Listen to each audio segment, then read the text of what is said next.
Does the app rival metrics available to online players?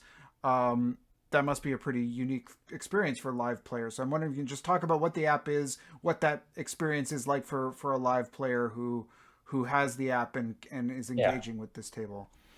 So initially when we got into this, we kind of looked at the app to just be poker tracker for live poker, right?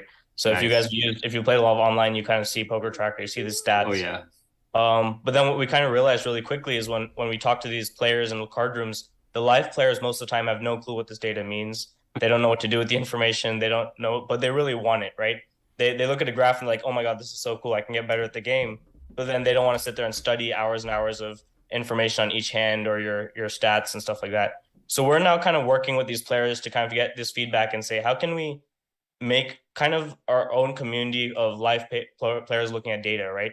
So one way we've done that is by introducing what's called the RF score, which is kind of like the ELO score for chess or a rating system, but for poker. So now in Georgia and Texas, if you go and play on one of our tables, you'll have an RF score and you can see the leaderboard and you can see kind of your results and variance and how that's kind of affecting your gameplay, right?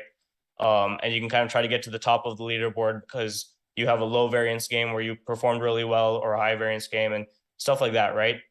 And we can now look at breakdowns and see, okay, what percentage of hands are you playing pre-flop, right? What's the range chart look like? And it's a little different than what you'd see online, but it's a lot more fit to a live player who doesn't have that big of a sample size and wants to kind of use that information to make smaller and more micro decisions in real time. So we are kind of learning from online poker, but applying it knowing that live poker is extremely different. There's a lot of variance and low sample size that kind of comes into play. And a large part of it is who you're playing against and who's sitting on the other side of the table. So all those kind of come into play.